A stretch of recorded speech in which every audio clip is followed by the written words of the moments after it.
ଦେଖନ୍ତୁ ଆପଣମାନେ ସମସ୍ତେ ଜାଣିଛନ୍ତି ଯେ କାଲି ମାନ୍ୟବର ମୁଖ୍ୟମନ୍ତ୍ରୀ ମୋହନ ଚରଣ ମାଝୀ ସୁଭଦ୍ରା ଯୋଜନାର ପ୍ରଥମ କିସ୍ତିର ତୃତୀୟ ପର୍ଯ୍ୟାୟର ଟଙ୍କା ମହିଳାମାନଙ୍କ ଆକାଉଣ୍ଟକୁ ଟ୍ରାନ୍ସଫର କରିସାରିଛନ୍ତି।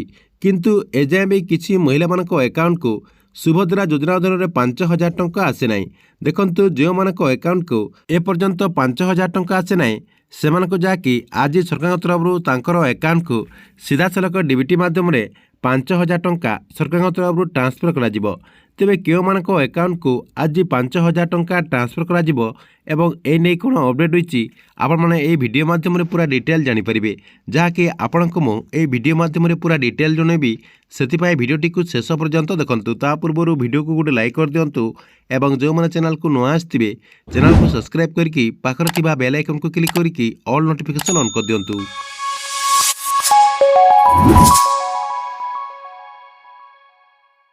ଆପଣମାନେ ସମସ୍ତେ ଜାଣିଛନ୍ତି ଯେ କାଲି ମାନ୍ୟବର ମୁଖ୍ୟମନ୍ତ୍ରୀ ମୋହନ ଚରଣ ମାଝୀ ସୁନ୍ଦରଗଡ଼ରେ ସୁଭଦ୍ରା ଯୋଜନାର ପ୍ରଥମ କିସ୍ତିର ତୃତୀୟ ପର୍ଯ୍ୟାୟ ଟଙ୍କା ବଣ୍ଟନ କରିସାରିଛନ୍ତି, ଯାହାକି ପ୍ରାୟ 20 ଲକ୍ଷ ମହିଳାମାନଙ୍କ ଆକାଉଣ୍ଟକୁ ସୁଭଦ୍ରା ଯୋଜନା ଅଧୀନରେ 5,000 ଟଙ୍କା ରାଜ୍ୟ ସରକାରଙ୍କ ତରଫରୁ ବଣ୍ଟନ କରାଯାଇଛି, ଯାହାକି ମୁଖ୍ୟମନ୍ତ୍ରୀ ମୋହନ ମାଝୀ ନିଜେ ରିମୋଟ୍ ଦବାଇକି ମହିଳାମାନଙ୍କ ଆକାଉଣ୍ଟକୁ ସିଧାସଳଖ ଡିବିଟି ମାଧ୍ୟମରେ ଏହି ଟଙ୍କାଟି ଟ୍ରାନ୍ସଫର କରିଛନ୍ତି।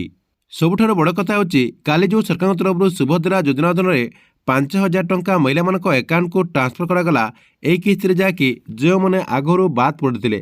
ଆପଣଙ୍କର ଏହି ଯେଉଁ ସୁଭଦ୍ରା ଯୋଜନା ରହିଛି, ସୁଭଦ୍ରା ଯୋଜନା ଅଧୀନରେ ଯେଉଁ ମହିଳାମାନଙ୍କୁ ବାଦ୍ ଦିଆଯାଇଥିଲା ତା ଭିତରେ ଯାହାକି 25% ମହିଳାମାନଙ୍କୁ ଏହି କିସ୍ତିରେ ଯାହାକି ସାମିଲ କରାଯାଇଛି।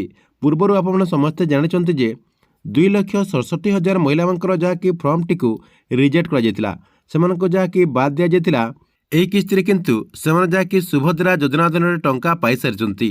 ଏହା ସହିତ ଆପଣମାନେ ସମସ୍ତେ ଜାଣିଛନ୍ତି ଯେ ଏପର୍ଯ୍ୟନ୍ତ ସୁଭଦ୍ରା ଯୋଜନା ଅଧୀନରେ 80 ଲକ୍ଷ ମହିଳାମାନେ ଯାହାକି ଉପକୃତ ହୋଇସାରିଛନ୍ତି।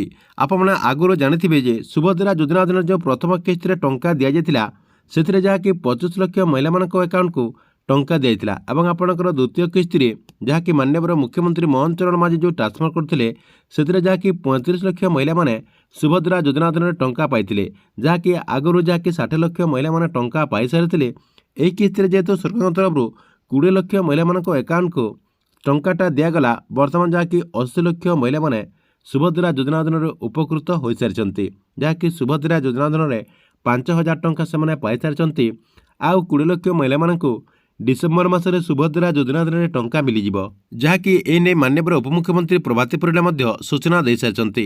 ଦେଖନ୍ତୁ କାଲି ଯେଉଁ ମାନ୍ୟବର ମୁଖ୍ୟମନ୍ତ୍ରୀ ମୋହନ ଚରଣ ମାଝୀ ସୁଭଦ୍ରା ଯୋଜନା ଅଧୀନରେ ଟଙ୍କା ଟ୍ରାନ୍ସଫର କରିଛନ୍ତି ସେହି ଟଙ୍କାଟି ହିତାଧିକାରୀମାନଙ୍କ ଆକାଉଣ୍ଟକୁ ଆସିବାରେ ଆରମ୍ଭ ହୋଇଯାଇଛି। ଏହା ସହିତ କିଛି ହିତାଧିକାରୀମାନଙ୍କ ଆକାଉଣ୍ଟକୁ ଏହି ଟଙ୍କାଟି ଆସିନାହିଁ। ଦେଖନ୍ତୁ ଯେଉଁମାନଙ୍କ ଆକାଉଣ୍ଟକୁ ଏହି ଟଙ୍କାଟି ଆସିନାହିଁ ସେମାନେ ଯାହାକି କମେଣ୍ଟ ବକ୍ସରେ କମେଣ୍ଟ କରୁଛନ୍ତି ଯେ ଆମର ଆକାଉଣ୍ଟକୁ ସୁଭଦ୍ରା ଯୋଜନା ଅଧୀନରେ ଟଙ୍କା ଆସିନାହିଁ।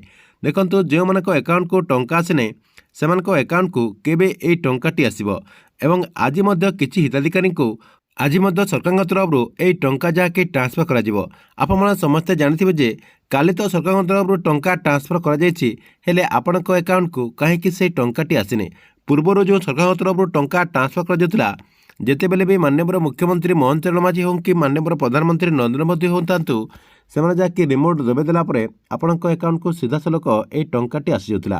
କିନ୍ତୁ କାଲି ଆପଣମାନେ ସମସ୍ତେ ଜାଣିଛନ୍ତି ଯେ କାଲି ସଣ୍ଡେ ଥିଲା, ଯାହାକି ରବିବାର ଥିବାରୁ ନଟ୍ ୱାର୍କିଂ ଡେ ଆପଣଙ୍କର ଯେଉଁ ବ୍ୟାଙ୍କ ରହିଛି ସେହି ବ୍ୟାଙ୍କ ଆପଣଙ୍କର ନଟ୍ ୱାର୍କିଂ ଡେ ଥିବାରୁ ଆପଣଙ୍କ ଆକାଉଣ୍ଟକୁ ସେହି ଟଙ୍କାଟି ଆସିପାରେ ନାହିଁ, ଯାହାକି ଆଜି ଆପଣଙ୍କ ଆକାଉଣ୍ଟକୁ ସରକାରଙ୍କ ତରଫରୁ ସେହି ଟଙ୍କାଟି ଟ୍ରାନ୍ସଫର କରାଯିବ। ଆଜି ସରକାରଙ୍କ ତରଫରୁ ସେହି ଟଙ୍କାଟି ଟ୍ରାନ୍ସଫର କଲା ମାତ୍ରକେ ଆପଣଙ୍କ ଆକାଉଣ୍ଟକୁ ସିଧାସଳଖ ଡିବିଟି ମାଧ୍ୟମରେ ଏହି ଟଙ୍କାଟି ଆସିଯିବ। ତେବେ ଆପଣଙ୍କ ଆକାଉଣ୍ଟକୁ ଏପର୍ଯ୍ୟନ୍ତ ସୁଭଦ୍ରା ଯୋଜନା ଅଧୀନରେ ଟଙ୍କା ଆସିଛି କି ନାହିଁ ଆପଣମାନେ କମେଣ୍ଟ ବକ୍ସରେ ନିଶ୍ଚୟ ଗୋଟେ କମେଣ୍ଟ କରନ୍ତୁ। ତା ସହିତ ଯେଉଁମାନେ ଏପର୍ଯ୍ୟନ୍ତ ସୁଭଦ୍ରା ଯୋଜନା ଅଧୀନରେ ଟଙ୍କା ପାଇନାହାନ୍ତି ସେମାନେ ଯାହାକି ତାଙ୍କର ଯେଉଁ ବ୍ୟାଙ୍କ ଆକାଉଣ୍ଟ ରହିଛି ସେ ବ୍ୟାଙ୍କ ଆକାଉଣ୍ଟଟିକୁ ଥରୁଟିଏ ଚେକ୍ କରିଦିଅନ୍ତୁ, କିମ୍ବା ଆପଣ କ'ଣ କରିବେ ଆପଣଙ୍କର ଯେଉଁ ସୁଭଦ୍ରା ଯୋଜନାର ଷ୍ଟାଟସ୍ ରହିଛି ସେହି ଷ୍ଟାଟସ୍ଟିକୁ ଆପଣ ଥରୁଟିଏ ଚେକ୍ କରିଦିଅନ୍ତୁ। ଦେଖନ୍ତୁ ଷ୍ଟାଟସ୍ଟିକୁ ଆପଣ ଚେକ୍ କରିଦେଲା ପରେ ପୁରା ଡିଟେଲ୍ ଜାଣିପାରିବେ ଆପଣ ସୁଭଦ୍ରା ଯୋଜନା ଅଧୀନରେ ଏଥର ଟଙ୍କା ପାଇବେ କି ନାହିଁ। ତା ସହିତ ଯଦି ଆପଣଙ୍କ ଆକାଉଣ୍ଟକୁ ଏହି ଟଙ୍କାଟି ଆସିସାରିଛି ସେଇଠି ଆପଣଙ୍କର ସବୁକିଛି ଶୋ କରିବ। ଠିକ୍ ଅଛି, ଏ ଥିଲା ସୁଭଦ୍ରା ଯୋଜନାକୁ ନେଇ ଗୋଟେ ବହୁତ ବଡ଼ ଅପଡେଟ୍। ଆପଣଙ୍କ ଭିଡ଼ିଓ କେମିତି ଲାଗିଲା କମେଣ୍ଟ ବକ୍ସରେ ନିଶ୍ଚୟ ଗୋଟେ କମେଣ୍ଟ କରିବେ ଏବଂ ଗଭର୍ଣ୍ଣମେଣ୍ଟର ଯେକୌଣସି ନୂଆ ଯୋଜନାର ଅପଡେଟ୍ ଆପଣ ସର୍ବପ୍ରଥମେ ଦେଖିବାକୁ ଚାହୁଁଥିଲେ এই ଚ୍ୟାନେଲକୁ ଆପଣ ରେଗୁଲାର ଦେଖୁଥାନ୍ତୁ, ଯାହାଦ୍ୱାରା ଆପଣ ଗଭର୍ଣ୍ଣମେଣ୍ଟର ସବୁ ନୂଆ ଯୋଜନାର ଅପଡେଟ୍ ଆପଣ ସର୍ବପ୍ରଥମେ ଏହି ଚ୍ୟାନେଲ ମାଧ୍ୟମରେ ଜାଣିପାରିବେ।